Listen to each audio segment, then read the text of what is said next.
नमस्कार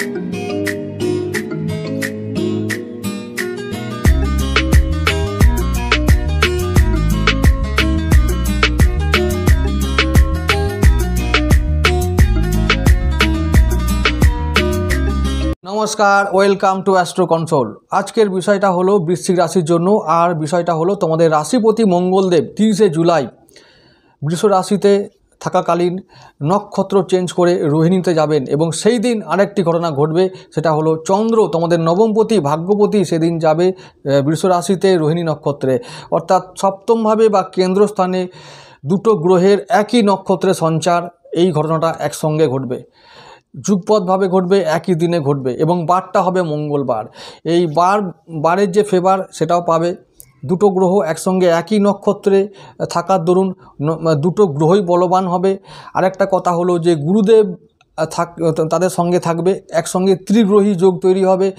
গুরুদেব দেবগুরু বৃহস্পতি ও চন্দ্রের একটা সহাবস্থানের ফলে গজকেশরী যোগ তৈরি হবে। কোথায় না সপ্তমভাবে, মানে ব্যবসার জায়গায় কেন্দ্রস্থানে হবে। তাই আমি বলবো যে এই যে মঙ্গলের গোচর, এই যে নক্ষত্র চেঞ্জ, আবার চন্দ্রের ওই নক্ষত্রে আসা এবং সঙ্গে গুরুদেবের থাকা, এই ঘটনাগুলো কোনো সাধারণ ঘটনা নয়। অনেক কিছু চেঞ্জ করবে, অনেক কিছু দেবে তোমাদের। বিশেষ করে কেন্দ্রস্থানে এরকম একটা ঘটনা যখন ঘটছে তখন তোমাদের জীবনে পরিবর্তন আসতে বাধ্য। কিছু শুভ ঘটনা ঘটবে এবং আমি বলবো যে কোন কোন জায়গায় ঘটনাগুলো ঘটবে, শুভ ঘটনাগুলো ঘটতে চলেছে, সেই বিষয়গুলো নিয়ে আজকে আলোচনা করব। প্রথম দুটো গ্রহ আমি বলছি মঙ্গল ও চন্দ্র, এই দুটো গ্রহই কিন্তু তোমাদের জন্য পজিটিভ ভূমিকা পালন করবে, কারণ ভাগ্যপতি ও লগ্নপতি দুটো গ্রহই তোমাদের ফেভারিট এবং তোমাদের দুটো গ্রহই একসঙ্গে কেন্দ্রস্থানে অবস্থান করবে। চন্দ্র যদিও 2.5 দিন অবস্থান করবে এই 30 জুলাই 31 জুলাই থেকে, তারপরে চলে যাবে, কিন্তু তবু ওই দুটো দিনেই কিন্তু বহু কিছু দিয়ে চলে যাবে। কি কি দেবে, দিতে পারে সেটাই আমি বলবো। বিশেষ করে মঙ্গলের যে নক্ষত্র চেঞ্জ বা চাঁদের নক্ষত্রের সঞ্চার হওয়াটা, এটা একটা বড় ঘটনা। এই ঘটনা তোমাদের বিভিন্ন দিক থেকে, বিশেষ করে চন্দ্রের যে সমস্ত নক্ষত্র যে ভাবগুলো আছে, অর্থাৎ চন্দ্রের নক্ষত্রগুলো যে ভাবে আছে, একাদশ ভাব মানে হস্তা যেখানে আছে, মানে তোমাদের সপ্তম ভাব যেখানে রোহিণী আছে, আর যেখানে তোমাদের শ্রবণা আছে মানে থার্ড হাউস অর্থাৎ তৃতীয় ভাব, এই তিনটে ভাবে পজিটিভ ফল আসবে। এবং তার সঙ্গে মঙ্গলের যে নক্ষত্রগুলো আছে সেগুলোও কিন্তু বলবান হবে। যেমন মঙ্গলে আছে ধনিষ্ঠা আছে, তারপর আছে যে মঙ্গলের অন্য নক্ষত্রগুলো চিত্রা আছে। তো এইভাবে মঙ্গলে যতগুলো নক্ষত্র আছে তারাও কিন্তু বলবান হবে এবং ভাবগুলো বলবান হবে, সেই ভাবগুলো অ্যাক্টিভ হবে। তো আমি এবার একটা একটা করে বলে যাব যে 30 জুলাই আরেকটি ঘটনা ঘটবে, সেটা হলো শুক্র সেদিন রাশি পরিবর্তন করে সিংহ রাশিতে যাবে, মানে তোমাদের দশম ভাবে যাবে। আর সেদিন শুক্র মঘা নক্ষত্রে যাবে, মানে কেতুর নক্ষত্রে যাবে। কেতুর নক্ষত্র মানে একাদশ ভাবে কেতু আছে, মানে একাদশ ভাবটাও কিন্তু অ্যাক্টিভেট হবে। তো এই যে একাদশ ভাব, দশম ভাব, নবম ভাব, সপ্তম ভাব, তার সঙ্গে ষষ্ঠ ভাব, তার সঙ্গে পঞ্চম ভাব, দ্বিতীয় ভাব, লগ্ন ভাব, এই সমস্ত ভাবগুলো অ্যাক্টিভ হবে এবং সে এই মানে সমস্ত ভাব থেকে, প্রায় সমস্ত ভাব থেকে শুভ ফল নিশ্চিত। রোহিণীতে সঞ্চারের ফলে যে ভাবগুলো মোস্ট ইম্পর্টেন্ট গুরুত্বপূর্ণভাবে প্রভাবিত হবে সেগুলো হলো ষষ্ঠ, নবম, একাদশ, লগ্ন ভাব, সপ্তম ভাব ও তৃতীয় ভাব। এবার কেন?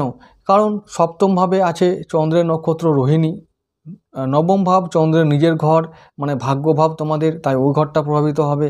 তারপর একাদশ ভাব, ওখানে হস্তা নক্ষত্র আছে, ওই একাদশ ভাবে ভালো ফল আসবে, মানে আয় ইনকাম বৃদ্ধি পাবে। এটা ওভারঅল আমি তারপরে প্রত্যেকটা ভাবের আরও কারো কথাগুলো ডিটেলসে বলবো এবং তোমরা তখন মিলিয়ে নেবে যে কোন কোন ক্ষেত্রে তোমাদের ভালো ফল আসতে পারে।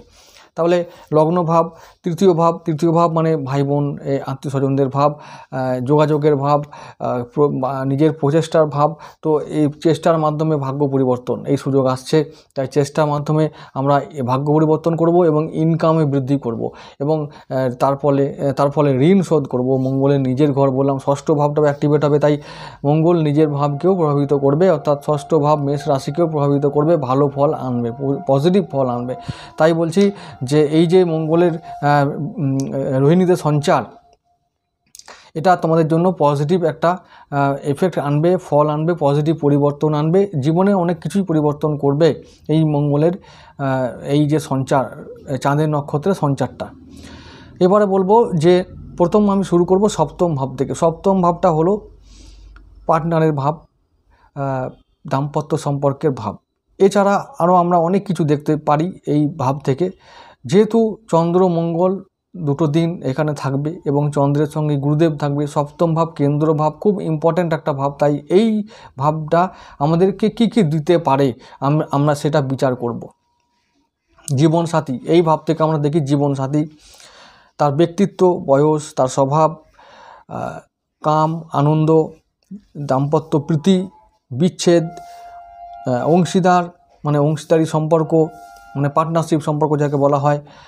তারপর হচ্ছে যে আত্মীয় স্বজনদের মধ্যে ভাগনা ভাগ্নি, তারপরে আনন্দ, ভ্রমণ, ব্যবসার ধরন, ব্যবসার সাফল্য, ব্যর্থতা, ভাড়াটিয়া, জন্ম সংক্রান্ত অঙ্গ, মূত্রাশয়, কিডনি, দিক হিসাবে পশ্চিম দিক, পালক পুত্র, কন্যা, দ্বিতীয় সন্তান, দাদা, দিদিমা, যুদ্ধক্ষেত্র, বিদেশ যাত্রা, পত্নী স্থানীয় রমণী, তারপরে শত্রুর বিনাশ, শত্রুর ধন, ভাতার পুত্র, মাতামহী, পিতার কারণে কোনো কিছু শরীর স্বাস্থ্য বা পিতার কারণে কোনো কিছু হওয়া, পুত্রের পন্থা, তারপর হচ্ছে যে চৌর্যবিদ্যা, তারপর হচ্ছে যে কৃষি, রতি, ভোগ সুখ।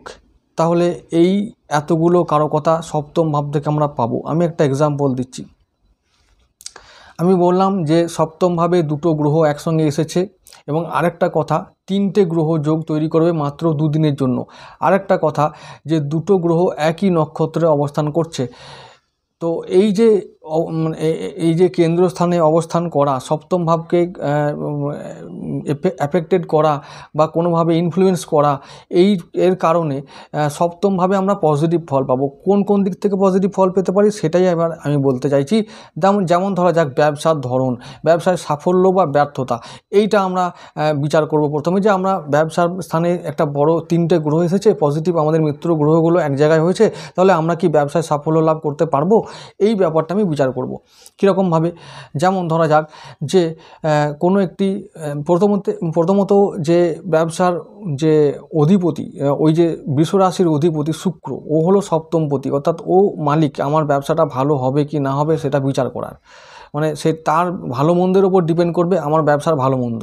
তাহলে শুক্র এখন কোথায় আছে? শুক্র 30শে জুলাই সেই দিনেই যাবে কিন্তু সিংহ রাশিতে, অর্থাৎ মঘা নক্ষত্রে, কেতুর নক্ষত্র সিংহ রাশি, তোমাদের মিত্র নক্ষত্র মানে দশম ভাব, মানে মঘা মিত্র নক্ষত্র, মঘা কেতুর নক্ষত্র, আবার ওদিকে রাশিটাও মিত্র। এখন শুক্র চলে যাচ্ছে অগ্নি রাশিতে, শুক্র চলে যাচ্ছে শত্রু রাশিতে। শুক্র তাহলে ওখানে গিয়ে কিন্তু অস্বস্তিতে পড়বে।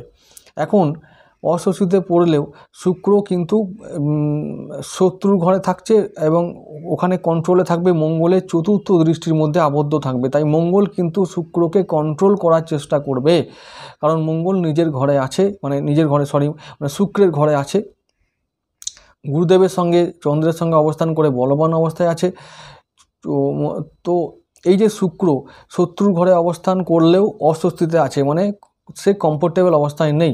তাহলে তার অবস্থা যখন সঙ্গীন, সে কি করবে? জেনারেলি সে কিন্তু খারাপ ফল দেওয়ার কথা ভাবতো, কিন্তু শুক্র খারাপ ফল দিতে পারবে না, কারণ মানে সে মঙ্গলের নজরে আছে, তাই সে কন্ট্রোল করবে, মঙ্গল তাকে কন্ট্রোল করবে, অর্থাৎ পজিটিভ ফল দেওয়ার চেষ্টা করবে।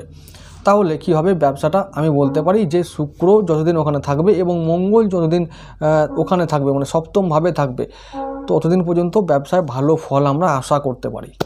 এটা এরকমভাবে আমরা বিচার করব। তাহলে কি হবে?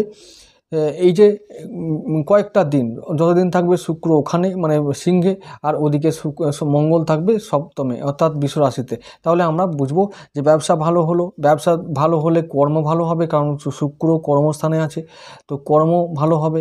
তারপরে লগ্ন ভাব ভালো থাকবে, মানে শরীর মন ফুরফুরে থাকবে। এইরকমভাবে আমরা বিচার করতে সক্ষম হই, এইভাবে বিচার করা যায়। এরপরে আসছি আমি পরবর্তী ভাব, যেটা বলেছি যে তৃতীয় ভাবে ভালো ফল আসবে। তো তৃতীয় ভাবটা কীরকম? তৃতীয় ভাব হলো যে আমি বলেছি যে পরাক্রম, সাহস, প্রচেষ্টা, ধৈর্য, সকল প্রকার যোগাযোগের মাধ্যম, পিতার রোগ, ব্যক্তি জীবনে বহিঃপ্রকাশ, এছাড়াও হবে আত্মপ্রচার, আকস্মিক কোনো ঘটনা, ছবি তোলা, ছাপার কাজ, প্রকাশনা, গ্রন্থ রচনা, নাটক, উপন্যাস, কাব্য, প্রতিভা, যাত্রাপথের কুশল। শরীরের যদি কোনো অঙ্গ ধরি সেটা হচ্ছে ফুসফুস, ডান কান, ডান হাত, কাঁধ, দুই হাত, অন্ন নালী, ছোট ভাই বোন, আত্মীয় স্বজন এবং ঈশান কোণ ও প্রতিবেশী। এই এতগুলো ঘটনা আমরা তৃতীয় ভাব থেকে দেখতে পাই এবং তৃতীয়ভাবে যেহেতু ভালো ফল হবে বলেছি, তাই তৃতীয়ভাবে আমরা এদের থেকে বিশেষ করে এই যে যেমন আত্মীয় স্বজন, ভাই বোন, প্রতিবেশী, এদের থেকে আমরা সাহায্য পাবো, সমর্থন পাবো। এরা তো আমাকে আর টাকা দিয়ে সাহায্য করবে না, তো এদের থেকে আমরা যদি কোনো সাহায্য চাই তো আমরা পাবো, সাহায্য পাবো। তারা আমাদের কোনো কাজে বিরোধ করবে না, প্রতিবাদ করবে না, তারা আমাদের সঙ্গে থাকবে, আমাদের কাজকে প্রশংসা করবে, হিংসাটা কম করবে। এই হলো একটা পজিটিভ দিক, এটা বলতে পারি। এছাড়াও আমি যেহেতু আমি বলছি তৃতীয় ভাবটা প্রচেষ্টার ভাব, সাহসিকতার ভাব, দুই হাত, তাই আমি বাহুবলের দ্বারা, প্রচেষ্টা ও সাহসিকতার দ্বারা যে কোনো কাজ যদি আমরা করি তাহলে সেই কাজে আমরা সফল হব এবং ভাগ্য নির্মাণ করতে পারবো। যেহেতু আমি বলছি যে চন্দ্র হলো যে ভাগ্যপতি, আমাদের চেষ্টার দ্বারা ভাগ্য নির্মাণ করব, কর্মজগৎকে উন্নত করব এবং তার সঙ্গে সঙ্গে যেহেতু হস্তার নক্ষত্র একাদশভাবে আছে, আমি ইনকাম করতে পারবো। তাহলে আমরা একটার পর একটা বাহুবল দ্বারা আমরা প্রত্যেকটা ভাগ্যে 9, 10, 7 সমস্ত ভাবকে আমরা প্রভাবিত করব, তার মধ্যে পজিটিভ ফল আনতে সক্ষম হব। এটা আমার যুক্তি বলছে, আমি যুক্তি দিয়ে বোঝানোর চেষ্টা করছি। এইভাবে হতে পারে, এইভাবে হয়।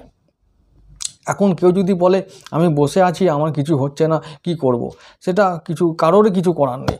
তো এই হলো ব্যাপার। সুতরাং নবম ভাব, দশম ভাব, একাদশ ভাব, তৃতীয় ভাব, সপ্তম ভাব, ষষ্ঠ ভাব, লগ্ন ভাব, এতগুলো ভাব যখন পজিটিভ ফল দিচ্ছে তাহলে জীবনে কিছু পরিবর্তন এবার আসছে, এটা নিশ্চিতভাবে মনে রেখো। তো মঙ্গল, চন্দ্র, গুরুদেব এই তিনটে গ্রহ তোমাদের ধনভাবকে, লগ্নভাবকে, তৃতীয় ভাবকে, এই সমস্ত এবং পঞ্চম ভাবকে ভালো ফল দেওয়ার জন্য তোমরা কি করবে, অর্থাৎ বিদেশে আমরা পড়তে যেতে পারি, বিদেশে থেকে আমরা ইনকাম করতে পারি, কেউ কেউ সামাজিক মাধ্যমে নাম করতে পারে, কেউ কেউ সোশ্যাল মিডিয়া থেকে ইনকাম করতে পারে, কেউ কেউ তোমাদের ফাটকা ইনকাম করতে পারে, সন্তানের জন্য ভালো ফল পেতে পারে, এই সমস্ত কিছু ঘটনাগুলো ঘটতে পারে। সুতরাং মঙ্গলের যে এই যে রোহিণীতে গোচর, রোহিণী নক্ষত্রে গোচর, এটা ওভারঅল ভালো ফল আনবে বৃশ্চিক রাশির জন্য। প্রত্যেকটা ভাবে আমি বুঝিয়ে দিলাম যে ভালো ফল আসবে, তাই বলছি যে তোমরা হতাশ না হয়ে চেষ্টা করো, বাহুবল দাও এবং যেটা হচ্ছে যে ফোকাস রাখো কর্মে, দেখবে কর্মে সফল হবেই নিশ্চিতভাবে, আমি বলতে পারি। আজকে এটুকু থাক।